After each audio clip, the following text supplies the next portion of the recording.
Hey, Eastern Oregon. What's up? Tuesday on AM on EOA Live. How are you doing, man? I'm up, rolling, Yeah, barely. it's kind of a pretty day out there. I mean, Yeah, it's much nicer. yeah, I mean, look at that. That's kind of, and yesterday afternoon was like, I can live with this kind of weather. Yeah, for just a minute. Yesterday afternoon it was like spring almost. It's Odd. teasing us. Yeah. Yeah. How are you guys doing out there? Let us know.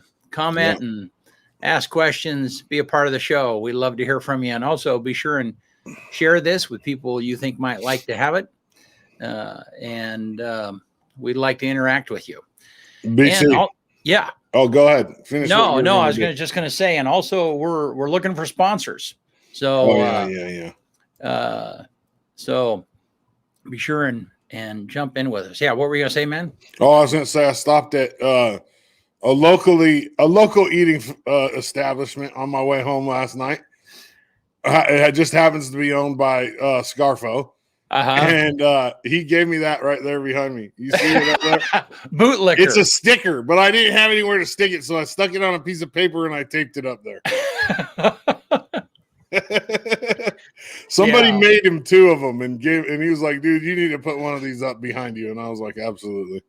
And for those people that might not know the story, somewhere along the line, somebody called the county commissioners bootlickers because they lobbied to get our numbers down, to get us into to get us 2 phases down. So now we're at moderate, right?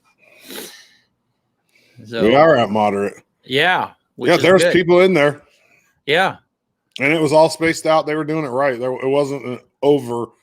I don't know how it was this weekend because I didn't go out, but yeah, we'll see what the numbers say after a weekend of frolicking on the town. How about you guys? Did anybody else go out this weekend and look around? And so you see a lot more people moving around now. I walked downtown yesterday and I noticed more people out and about. I ain't joking. Well, and part of that was the sunshine, though. It was beautiful yesterday afternoon, right? Yeah. Yep. Let's bang this weather out. All right. So hang on. So let me get our weather. As you guys can tell, we don't have a behind the scenes producer. Yeah. Me and BC just do it. Yeah, we just kind of do it ourselves. And that makes it intuitive. Wing it. Yeah. Okay, so it's going to warm up today. It's going to get all the way up to 44, clear skies, sunny. That's what I like to see. Low of 37. I mean, we already hit our low. Well, we're going to hit. No, mostly clear skies. Yeah. I can live with that. A little bit of wind, gusts up to 30 miles an hour, but it's going to be nice. And then this is tomorrow from Gabe, our weather kid. Yep. 9. That's exactly the same. Is it? Wait, did you put up the wrong day, BC? Did you put up Wednesday first? So this is Tuesday. Oh. It's almost exactly the same weather. Into Wednesday, yeah. Wow. Very close. Nice. So this is Wednesday. I can live with that. 2 days in a row. Yeah. Good. So maybe gusts, but lots of sunshine. That's what I like to see. I need it like 70, a little breeze, sunny. Yeah, look at that right now. Hit the old peak. Yeah. Go to a baseball game, barbecue. Oh yeah. Heaven, springtime, except for allergies, which my allergies ain't near as bad over here as they are on the west side. The west side's the pollen capital of the world, man, and you just die over there if you have allergies. See, I'm a big fall person. Fall's my favorite time of the year, but I don't like being cold. Really? No. Man, see, I really like the warm days and the cool nights. See, I'm warm-blooded. Like, I don't like being hot, but I also don't like being cold. So I just try to keep it, I'll crack my window in the wintertime, let a little air in, cool off. You just kind of need to be pampered. Yeah. Yeah, I don't handle weather very well. I'm like a fine antique car. You can't leave it out in the snow or the sun. You got to keep it in the garage under the You're like cover. a garage car. You got to be you gotta be garage. Yeah. Yep. It's funny because Tanya grew up and they always had a garage. And for me, when I grew up, in Wyoming, garages were storage. That's where you stored stuff. I mean, Yeah. I never had a car or a garage ever. You know where we stored stuff growing up? Where? In that little back patio in an apartment. That little, you get like a little wood fence around your concrete patio in California. Yeah, that's where that was kind of your storage spot. Yeah, we never had a garage. No, my family, BC, my family was dirt poor. And I can say this because people already know, but my mom was a heroin addict until I was 8 years old. So we moved around a lot. And when we first moved to Oregon, believe it or not, my dad, who's my stepdad, but he's my dad, he worked the night shift at Safeway. He worked during the day at McDonald's, and my mom worked at 4th Street Video, and we just scraped by. They had 3 kids, me, and both of my brothers at the time. My sister wasn't born yet, and they just scraped by and made it from, basically from the bottom to where they are now. And it's crazy. Man. It really is. Well, and what's phenomenal is that, most people know your mom as an amazing counselor at high school, I mean, and so what an awesome recovery story, that's a cool story right there. It is a very cool story. Yeah. Somebody should make a movie about it, because if people don't understand, because they just get to see the good stuff, you know what I mean? But like the struggles that my family went through were pretty intense, like as a kid. And now today, I mean, my mom, it's almost like she kind of feels like she owes us to, I don't feel like that at all. I don't feel like she owes me anything. I mean, life is life, and you get it how it comes. But she's definitely worked her butt off to make amends and to do the stuff that she needs to do to make a mark in this world. Yeah.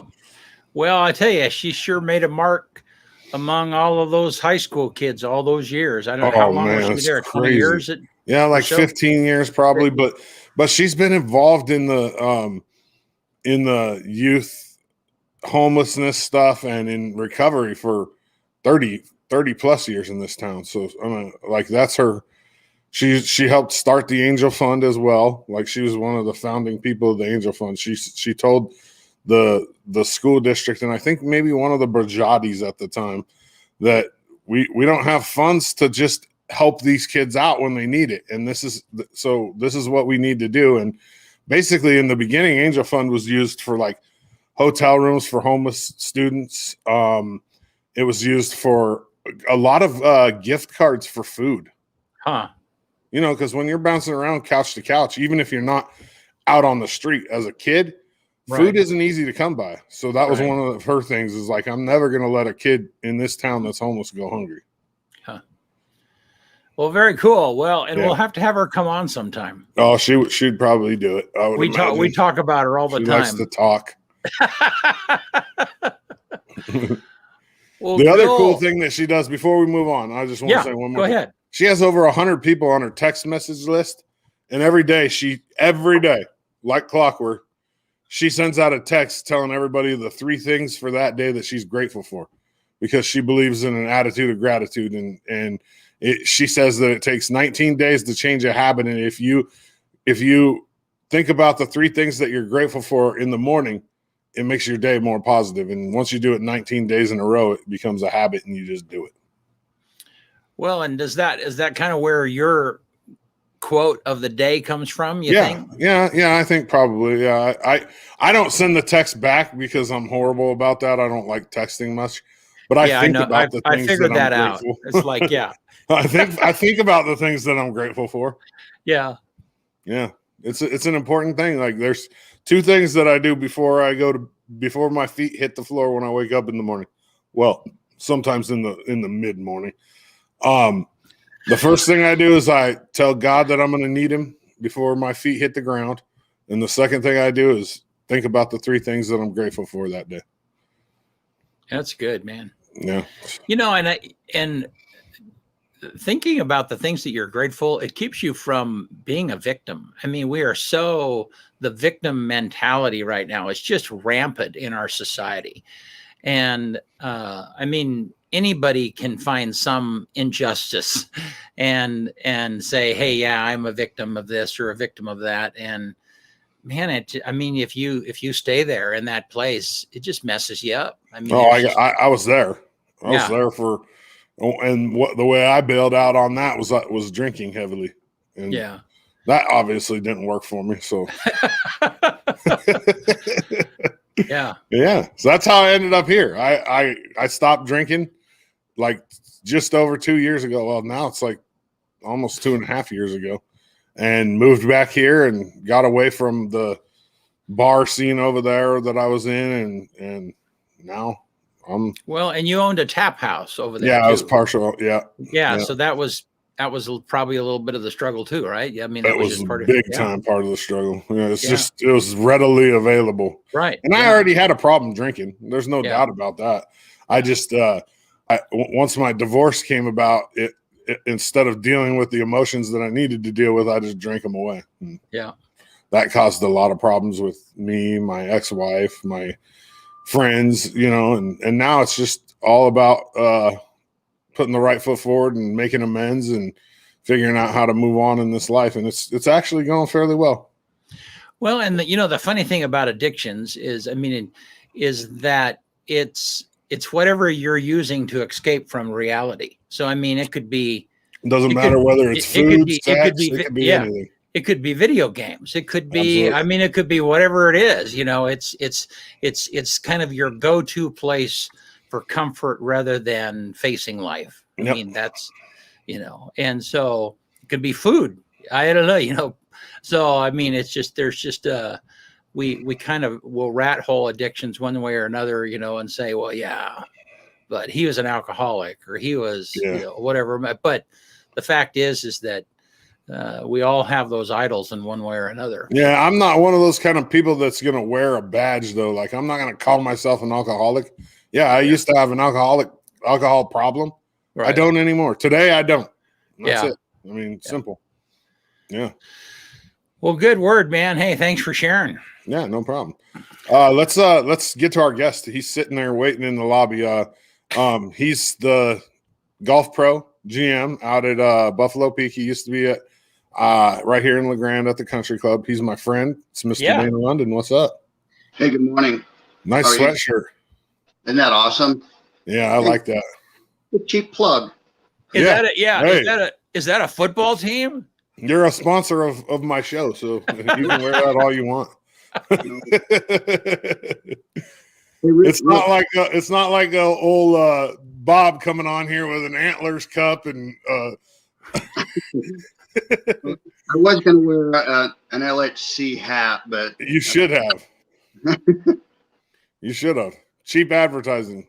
Yeah. LXC is London Hair Company, by the way. In case people don't know, that's Dana's old lady. She has the hair shop down below in the underground across the street from us. Yeah. So now, Dana, are you commuting now? Where are you residing for a bit in Enterprise area and commuting? Tell me what you're doing. I'm trying to remember. I'm sorry. I'm up here today. We have a place in LeGrand as well. But if you got a couple of days off, there's no, it's nice to come on up here. We're in the middle of remodeling this place up here. Almost done. Kitchen and some other things, but it's almost done. It's been fun. It's been a great experience for me. I've never done anything like this. Only problem is in the wintertime you got to drive the branch, man. Yeah, but here's the deal. I've been driving in the snow since I was 14 years old. I was born and raised in Connecticut, so my mom and dad taught me how to drive in the snow. And if you go slow, you stay off your brake, pay attention to what's going on around you. It's fine. The ice is the problem, and we don't really get a lot of ice over here. We get the packed snow, but if you pay attention to what you're doing and don't go do dumb things. I'm not worried about my own driving in the snow. I'm more worried about other people. Well, yeah, and when if you leave here early in the morning from up here, you might see 5 or 6 cars. It's not like there's a lot of traffic. If it was a heavily trafficked road, then it'd be a different story, but it's really not. I think I got conditioned over in Western Oregon, Dana. Like anytime there was snow or ice, I just stayed off the roads because people over there, they drive like morons on it. I know. I saw the other day we had like an inch of snow in LeGrand, and your car was sitting in the parking lot. Yeah, well, it's been sitting in the. It got plowed in for a whole week, dude. Got plowed in for a whole week, and I just didn't want to deal with it. And I got Lamborghinis. Well, that's a beautiful drive too from Wallowa. Really, it is beautiful drive. You see something different every single day, and that's what I try and do on that drive. It's 63 miles. There's people that commute farther on a regular basis. It's 63 miles, and every day I try and see something different. I've kind of got a little spot where generally every day I'll see a couple of eagles. The wildlife is amazing. It is a pretty drive. I'd throw my fishing pole in my car in the spring and hit some fishing holes on the way home. Well, right now it's crazy. I mean, that water is cold and it's flowing hard. And I'll bet you today, if you were to drive that road, there'd be 20, 25 rigs parked on the side of the road. People fly fishing right now. Wow. Yeah.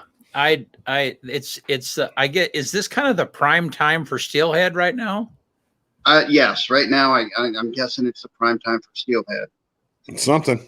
Yeah. Well, prime Dana, time for basketball. What's that? I said it's prime time for basketball. I don't know about steelhead. What's going to happen with March Madness?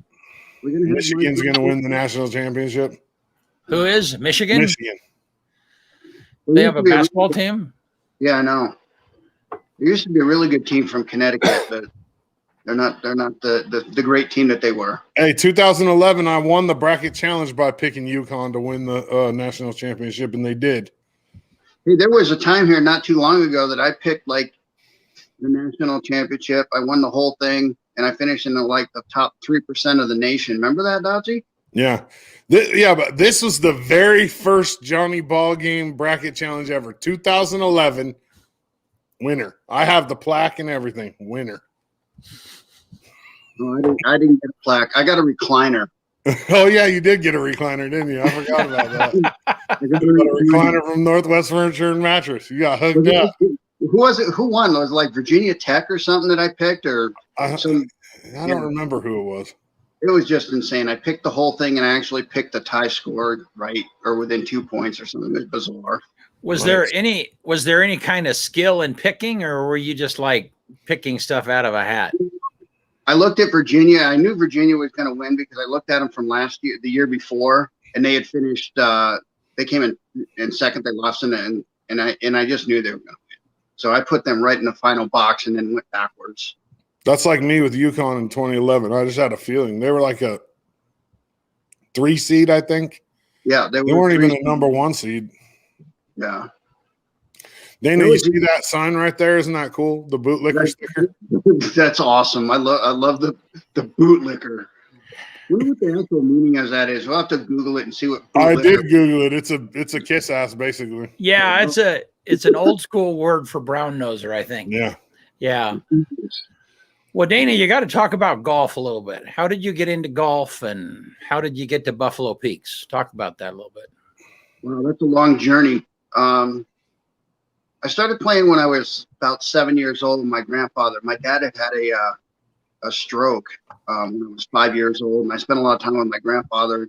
He was a member at the country club and an avid golfer, and got me playing, and kind of went up through the junior golf ranks in Connecticut. Had some of the same issues that Dodsy's had. Decided at a time in my life it was time to make some changes, so I moved from Connecticut to Oregon. Get away from the issues that I had. Found a job at a little place in Mount Angel. Played golf up there. Then I went to work at Illahee Hills in Salem. Got my first head professional job at a place called Battle Creek in Salem.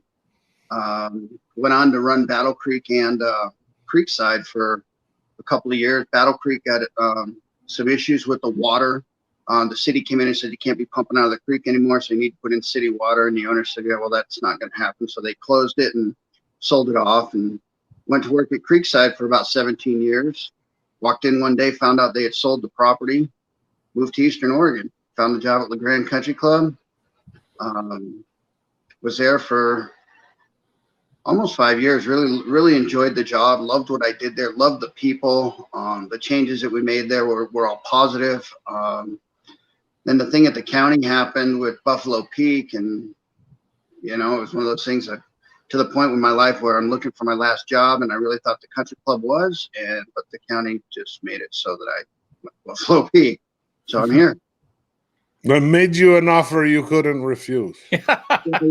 Let's just call it that.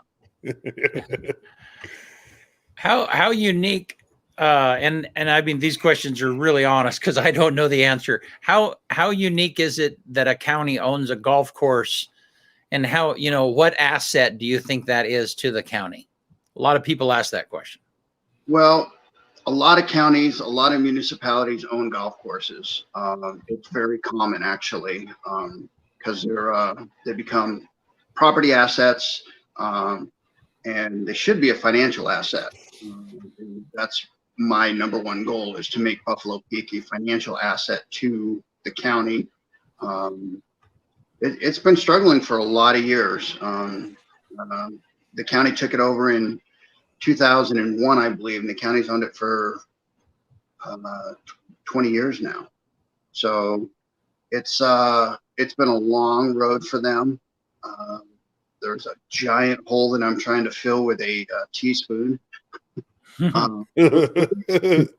know what? We're going to get there. They didn't get there overnight. And, right now where we're at in my first fiscal year, we're doing fantastic. We recovered. I took over in February of last year, and we recovered in my first half of the remaining fiscal year that was there. We recovered greatly from where I was left off. Still moving numbers forward.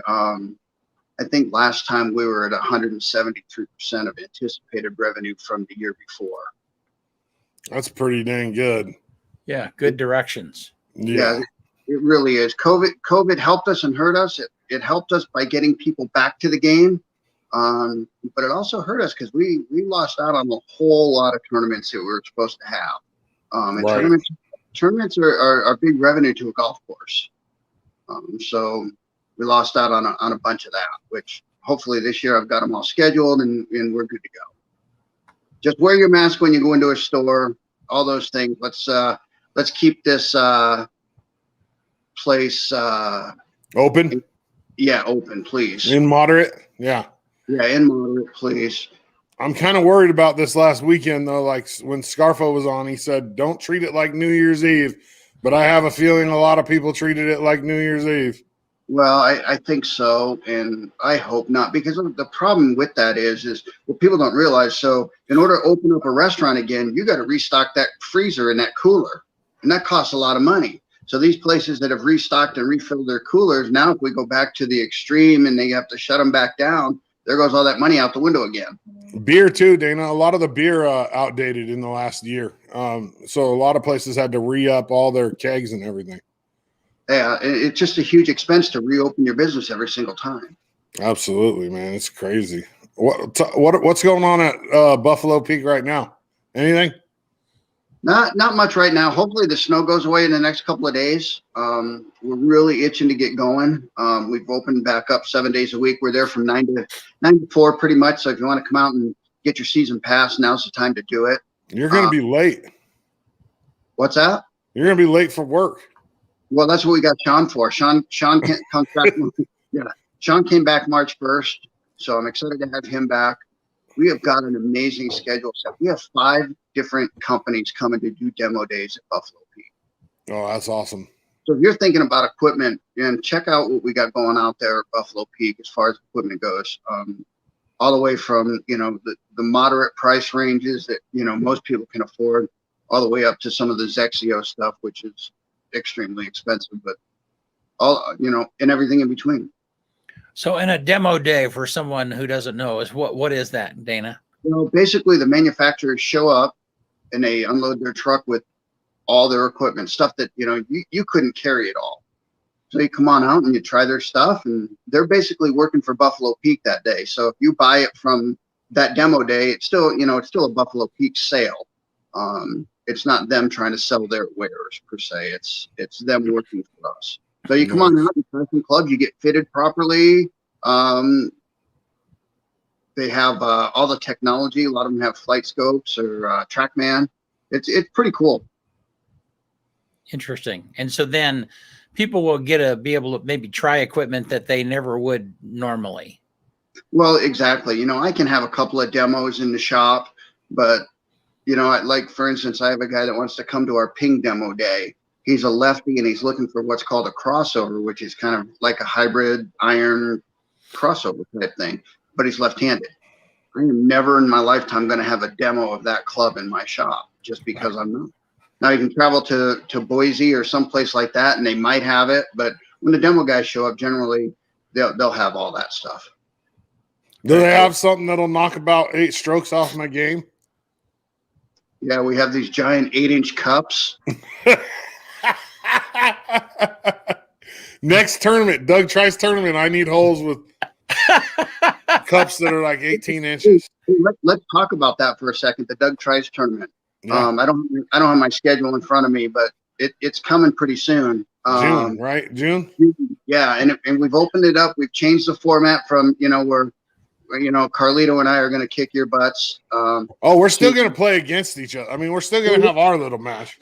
Oh yeah, we're still going to have a little game for sure. But now we've opened it up to be a scramble for everybody to come and play in. And I think it'll be a great event. Doug Trice is an awesome man. And no knocks on the mayor, but I'll have my real partner this year, so you guys are in trouble. Who's your real partner? McCraw, my original partner that had to back out because they had restrictions at his job for COVID. Oh yeah, so you're gonna dump the mayor? I'm bringing in the ringer. Okay, hold on. I gotta get rid of somebody. You can't lose 2 years in a row to Dana and the Filipino Pacino, man. Say hi to Bella. You should show ball game. This is how a cat's supposed to act, not spit at you, try and fight your face. Yeah. I went over to these people's house the other day, or not too long ago, and I mean that cat owned the living room. I mean, I sat down on the couch and it snarled at me, and I was, I pushed a pillow at it or put a pillow. I mean, and then I found out later it's like, yeah, that cat will take you. I mean, and the homeowners were like, yeah, no, we just let the cat have its way. It was just crazy. Yeah. Not me. She's a shelter kitty, and she's really found a great home up here. So, well, cool. Well, so Dana, hey, before we let you go, tell us if somebody wanted to get involved in golf. They're not. I mean, what's the path? What would the best way be for them to be able to do that? Well, the first thing you really want to do is you want to go out to a golf course and try it. Go to the driving range. Most places, I've got club you can try. Go out there and just try it. You may just hate it. Second step is come on in and chat with me and get yourself a golf lesson. You always want to try something first. And if you like it, then you pursue it. If you don't like it, then don't do it.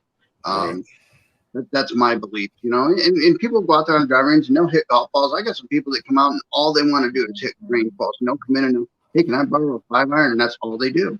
And they just love it. That's all they want to do. They don't want to play. They don't want to have lessons or anything like that. They just want to come out there and swing and see how far they can make the golf ball go. And that's awesome too.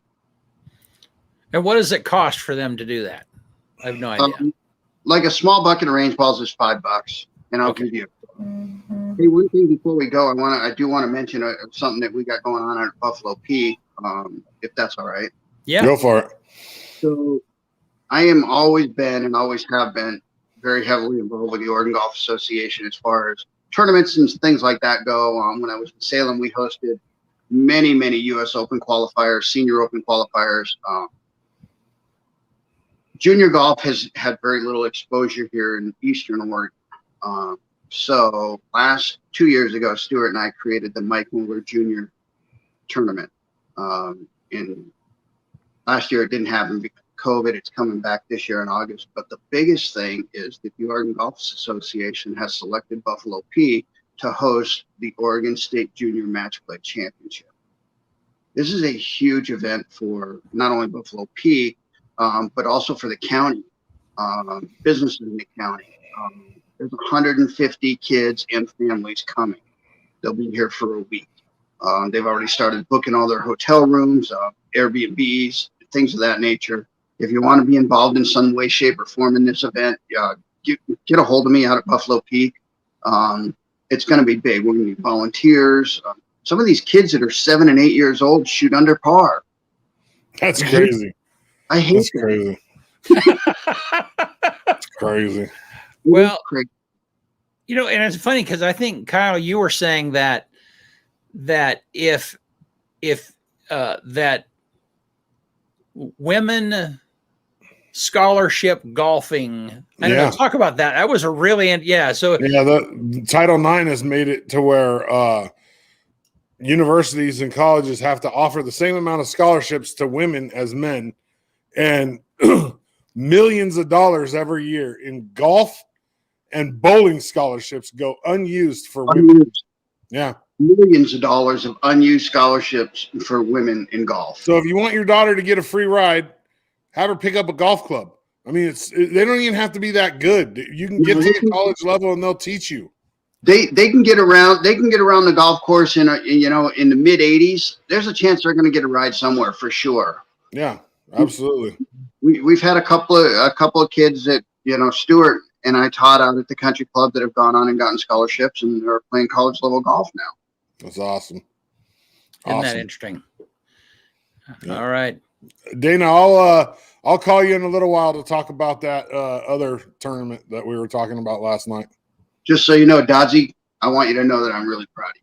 I love you and you're my friend, and I'm really proud of you. I love you too, man. I appreciate you so much.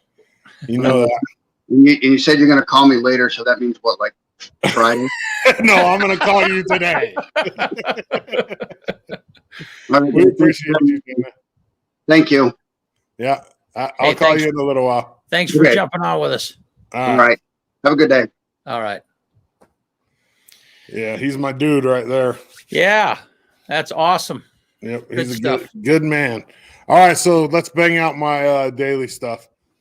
In 1853, the territory of Washington was organized after separating from Oregon. So 1853, on this day. Okay. On this day in 1867, the U.S. Congress created the U.S. Department of Education.